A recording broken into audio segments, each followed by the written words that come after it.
तो आइए साइंस में क्लास 9 में लेसन नंबर 14 में पृष्ठ संख्या आपके 222 के पास हम लोग कदमों को रख रहे हैं। Page number 222।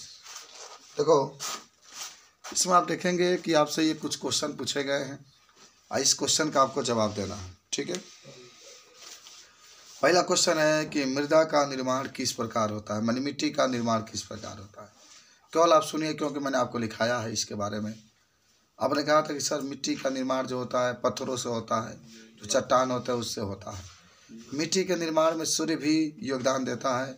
सूर्य की जब तेज रोशनी पड़ती है तो जो पत्थर होते हैं वह फैल जाते हैं, और जब फिर सूर्य की रोशनी कम होती है तो जो पत्थर होते हैं वो क्या होता है, सिकुड़ जाते हैं। तो बार बार पत्थर को फैलने से, सिकुड़ने से जो पत्थर होते हैं चटक जाते हैं, यानी टूट जाते हैं, और फिर मिट्टी का क्या होता है, निर्माण हो जाता है। बना लोगे, बता दो सब लोग। चलिए दूसरा प्रश्न आपका लिखा जाएगा ना, लिखाने की क्या जरूरत है, आप लोग पढ़ेंगे। दूसरा आपका कह रहा है गुड मॉर्निंग, मृदा अपरदन क्या है। आपसे पूछा जाएगा कि मृदा अपरदन क्या है, तो आप इसको बता सकते हैं कि मिट्टी के कटाव को, मिट्टी के कटाव को, जब मिट्टी होती है, मिट्टी कट जाती है, मिट्टी कट करके बह जाती है, तो इसी को हम लोग क्या कहते हैं, मृदा अपरदन कहते हैं। याद है ना, नमस्ते। कल हम लोग पढ़े थे मृदा अपरदन में कि जब मिट्टी होती है, जब मिट्टी कट करके क्या करती है, बहती है, तो उसी को हम लोग क्या कहते हैं, मृदा अपरदन कहते हैं। उसके बाद से तीसरा ही कह रहा है कि अपरदन को रोकने और कम करने के कौन कौन से तरीके हैं। अपरदन को रोकने और कम करने के लिए कौन कौन से तरीके हैं, तो देखो ध्यान से। तो मिट्टी के अपरदन को रोकने के लिए, मिट्टी के कटाव को रोकने के लिए हम बहुत सारी विधियों को अपनाते हैं। मैंने कल आपको बताया था कि हमें मिट्टी के अपरदन को रोकने के लिए बहुत अधिक, माने अधिक से अधिक पेड़ पौधों को लगाना चाहिए। जितना ही अधिक पेड़ पौधे रहेंगे उसका जड़ें उतना ही मिट्टी को मजबूत करेंगी और मिट्टी बह करके नहीं जाएगा। मान लीजिए कहीं आपके खेत तालाब के किनारे हैं, देखता अगर मिट्टी वहाँ पर पौधे लगा दे लाइन से तो मिट्टी बह करके नहीं जाती है। जो जड़ें होती है पौधे के मिट्टी को रोकने का प्रयास करती है। हमें अपने खेत के चारों ओर मजबूत बांध को बांध देना चाहिए, जिससे कि जब तेज पानी बरसे तो वह बांध न टूटे, जितना ही मजबूत रहेगा। उसको भी आप यूज कर सकते हैं। हमें अपने खेतों को खुला नहीं छोड़ना चाहिए, उसमें फसल रहेंगे तो मिट्टी उड़ करके एक स्थान से दूसरे स्थान पर नहीं जाएगी, इसीलिए हमें अपने खेतों को खुला नहीं छोड़ना चाहिए। सारे क्वेश्चन मैंने कल आपको बताया था और आपने कल पढ़ा भी था। ठीक है, अब हमारे पास जो नेक्स्ट हेडिंग आ रहा है उसका नाम है जैव रासायनिक चक्र। जैव रासायनिक चक्र, पहले इसके बारे में हम लोग जानेंगे तब इसके बारे में लिखने का प्रयास करेंगे। तो पहला जो आपके बात आ रहा है जैव रासायनिक चक्र। जैव रासायनिक चक्र, चक्रण का मतलब होता है चक्र। चक्रण का मतलब क्या आता है, चक्र। अच्छा मान लो संसार में चक्रण जब भी आएगा तो आप जानते होंगे कि संसार एक चक्र के रूप में चलता रहता है। अभी एक चक्र के रूप में चलते हैं कि सुबह अपने घर से यहाँ पर आए, फिर यहाँ से गए, फिर अपने घर गए, कहीं भी जाइए फिर घर जाइए, कहीं जाइए घर जाइए, एक चक्र के रूप में चलता है। जैसे आपने देखा था कि पृथ्वी के ऊपर जो नदी होता है उसमें जल उपस्थित होता है, तेज सूरज की रोशनी पड़ती है, वह जल वाष्प बन के ऊपर जाता है, फिर बादल बनता है, फिर बादल बरसता है, फिर वही पानी उस नदी में बहकर चला जाता है। वो भी एक चक्र है। पानी वाष्प बन के ऊपर जाता है, बादल का निर्माण करता है, फिर बादल बरसता है, फिर पानी नीचे गिरता है, फिर वही पानी नदी में चला जाता है, फिर वही वाष्प बन के जाता है, फिर गिरता है। इस तरीके से चक्र, इसी को चक्र कहते हैं। वैसे मैं आपको बता दूं कि जब भी बात चक्र होगा तो जो मैंने समझाया इसके हिसाब से ही आप जानेंगे। जीवमंडल के जैविक और अजैविक घटकों के बीच का सामंजस्य जीवमंडल को गतिशील और स्थिर बनाता है। इस सामंजस्य के द्वारा जीवमंडल के विभिन्न घटकों के बीच पदार्थों और ऊर्जा का स्थानांतरण होता है। आइए ये कौन कौन से क्रियाएं हैं जो संतुलन को बनाए रखती है। आपको याद होगा जीवमंडल के बारे में आपने पढ़ा था, ऐसे मंडल जिसमें जीव पाए जाते हैं, याद करें, ऐसे मंडल जिसमें जीव पाए जाते हैं। और मैंने आपको बताया था कि हमारे चारों ओर 2 प्रकार के घटक है, याद करिए, एक जैविक घटक, एक अजैविक घटक, ये भी मैंने पढ़ाया था। जैविक घटक वो होता है जिसमें जान पाया जाता है, जैसे पेड़ पौधे हो जाएंगे, जंतु हो जाएंगे। और जैविक घटक वो होता है जिसमें जान पाया जाता है, पेड़ पौधे हो जाएंगे और क्या हो जाएंगे, जितने भी जंतु है सब हो जाएंगे। अजैव घटक, अजैव घटक वे होते हैं जिसमें जो निर्जीव होता है, जिसमें जान नहीं पाया जाता। जल आप लिख सकते हैं, मिट्टी लिख सकते हैं, सूर्य के प्रकाश लिख सकते हैं, वायु लिख सकते हैं। तो आपको जैविक रासायनिक चक्रण का मतलब बताएंगे कि वह चक्रण जो जैविक और अजैविक कारकों के बीच में संतुलन बनाए रखता है, उसी का हम लोग क्या कहते हैं, उसी का हम लोग कहते हैं जैव रासायनिक चक्रण। याद हुआ? माने वह चक्रण जो जैविक और अजैविक दोनों के बीच में संतुलन को क्या करता है, बनाए रखता है, उसे हम लोग क्या कहते हैं, जैव रासायनिक चक्र कहते हैं। बात को लिखते हैं, देखो वह चक्रण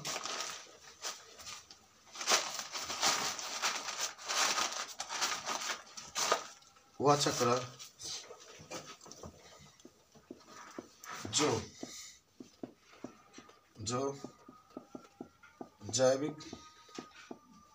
और अजैविक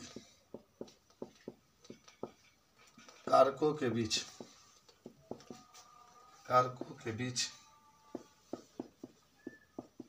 संतुलन बनाए रखता है, तो उसे जैव रासायनिक चक्रण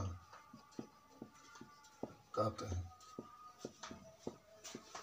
चलिए, सिंपली बात आपके पास रहा। जब भी आपसे कोई पूछेगा कि जैव रासायनिक चक्रण किसे कहते हैं, तो वह चक्रण जो जैविक और अजैविक कारकों के बीच संतुलन बनाए रखता है, उसे जैव रासायनिक चक्रण कहते हैं। जब भी आपसे कोई पूछेगा तुरंत बताने का प्रयास करेंगे।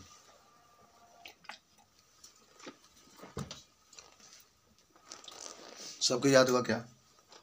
देखो, अब हमारे पास नेक्स्ट हेडिंग आने वाला है, उसका नाम है जलीय चक्र। क्या नाम है? जलीय चक्र। वाटर साइकिल, साइकिल में चक्र होता है।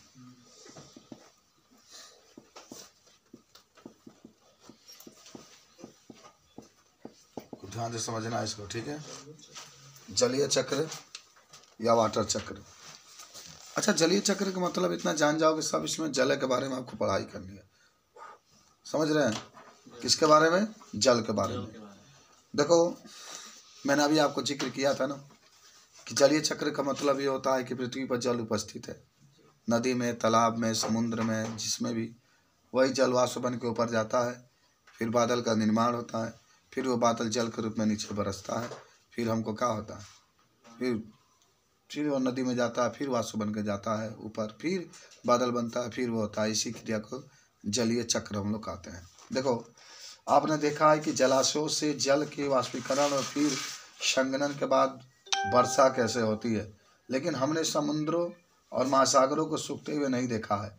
तो किस प्रकार जल इन जलाशयों में वापस आता है, पूरी प्रक्रिया जिसके द्वारा जलवाष्प बनता है और वर्षा के रूप में सतह पर गिरता है और फिर नदियों के द्वारा समुद्र में पहुंच जाता है, जलीय चक्र कहलाता है। यह चक्र उतना आसान और सरल नहीं है जैसा कि वक्तव्य से प्रतीत होता है। यह सारा जल जो पृथ्वी पर गिरता है तुरंत समुद्र में नहीं चला जाता है।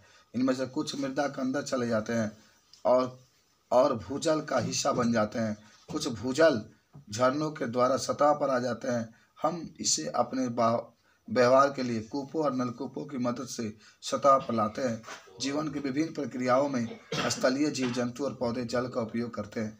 आइए जलीय चक्र में जल का क्या होता है कि एक अन्य पहलू पर विचार करें। जैसा कि आप जानते हैं कि जल बहुत से पदार्थों को घुलाने में सक्षम है। घुलने वाले खनिजों से होकर जब जल गुजरता है तब इनमें से कुछ खनिज जल में घुल जाते हैं। इस प्रकार नदी बहुत से पोषक तत्वों की सतह से समुद्र में ले जाती है और इनका उपयोग समुद्री जीव जंतु द्वारा किए जाते हैं। बहुत सिंपल बात है। मान लो कि हमारे पास क्या है, ये नदी है। क्या है ये? नदी है और नदी में जल है, ठीक है। कुछ पौधे होते हैं जो जमीन से जल को खींचते हैं और वाष्प बना करके ऊपर फेंक देते हैं। यह डायरेक्टली सूरज के प्रकाश से ये जो नदी में का जल है ये वाष्प बनकर आकाश में जाता है। आप जानते भी होंगे वाष्प बनकर कहाँ गया? आकाश में जाता है वाष्प बनकर। और जब वाष्प बनकर आकाश में जाता है तो आकाश में जाने के बाद क्या होता है बाबू? वहाँ पर होता है बादल का निर्माण। किसका निर्माण हुआ? बादल का निर्माण हुआ। फिर बादल बरसता है, फिर जो जल होते हैं नदी में क्या करते हैं? जाते हैं, ठीक है, नदी में जाते हैं। और फिर जलवाष्प बन के ऊपर जाते हैं और संग्रहण के द्वारा बादल का निर्माण होता है। ये प्रक्रिया चलती रहती है। तो इस पूरी प्रक्रिया को हम लोग कौन चक्र कहते हैं? जलीय चक्र कहते हैं। याद हुआ? माने क्या होता है ना कि जैसे तेज रोशनी पड़ी सूरज की, तो जो नदी होता है, नदी के जल वाष्प बन के ऊपर जाते हैं। फिर संग्रहण की क्रिया होती है। संग्रहण किसे कहते हैं? कि जब वाष्प द्रवावस्था में बदल जाए, जब वाष्प यानी गैस को द्रवावस्था में बदल जाता है, संग्रहण कहते हैं। तो पहले तो तेज रोशनी सूरज की पड़ी, किसके ऊपर पड़ी? जल के ऊपर पड़ी। जल वाष्प बना, वाष्प बन के आकाश में उड़ा, संग्रहण की प्रक्रिया हुई, और संग्रहण की प्रक्रिया में जो जल था वह बादल का निर्माण किया। और बादल जब हो गया, बादल बने, कोई धूल के कण था, उसको बादल माने उस पर जलवाष्प के कण चिपकने लगे। चिपकते चिपकते जब बादल बहुत भारी हो गया तो फिर वर्षा के रूप में नीचे आ गया, गिर गया। और फिर आपको लेकिन एक बात समझो, क्या तूने कभी समुद्र महासागर को सूखते हुए देखे हो? इसका आंसर होगा नहीं देखे। तो एक बात जरूर याद रखना, फिर भी समुद्र में जो जीव रहते हैं, समुद्र में बहुत अधिक जीव पाए जाते हैं, उसमें जीव कैसे जीवित रहते हैं? तो आपको बताते हैं कि पानी जो होता है, जब पानी बरसता है, तो पानी जब बहता है तो उस पानी में जब जमीन पर चलता है तो उसमें अनेक पोषक तत्व उपस्थित हो जाते हैं। भाई जब पानी बहेगा तो ऑक्सीजन भी होगा, उसी के साथ मान लो पानी जा रहा है तो कुछ मान लो कि कुछ आप लोग खाना वाना खाते हैं वो रहेगा, कुछ तमाम प्रकार के, मान लो नदी है तो नदी के पानी शहरों से तो होकर जाता ही है, तो उसमें जितने भी पोषक पदार्थ वगैरह होते हैं, फल वगैरह होते हैं, सब आम वगैरह या फिर अनाज वगैरह होता है, बहवा कर नदी लेकर जाती है, समुद्र में डाल देती है, और उसमें जो जीव होते हैं वो जीव उसको खाते हैं, फिर क्या रहते हैं? जीवित रहते हैं। ये लंबी प्रक्रिया, इतना सरल नहीं है। ठीक है, तो बहुत आसान था। जलीय चक्र के बारे में शायद आप लिख सकते हैं, सब लोग लिख लो जलीय चक्र के बारे में, कि जब जल होता है, नदी है, तालाब वगैरह है, और जब तेज रोशनी पड़ती है सूरज की तो ये वाष्प बन के ऊपर उड़ जाते हैं। जब ऊपर जाते हैं तो संघनन की प्रक्रिया होती है, और संघनन की प्रक्रिया में जल किसमें बदल जाता है? जल वाष्प में बदल जाता है, और तब आपका जल का निर्माण हो जाता है। ठीक है, तो इसको लिख लेना तुम लोग, कोई दिक्कत नहीं होना चाहिए। ठीक है, कल मैं आपको पढ़ाऊँगा नाइट्रोजन चक्र। ठीक है, खूब अच्छे से इसको हम लोग कल जिक्र करेंगे, खूब बढ़िया से। आपका ये आप सभी लोग फिगर भी बना लीजिएगा कॉपी पर। ये जो देखिए जलीय चक्र का बनाया हुआ है, कहेंगे जल वाष्प बन के ऊपर जा रहा है, फिर बादल का निर्माण हो रहा है। बना लेना इसको। ठीक है,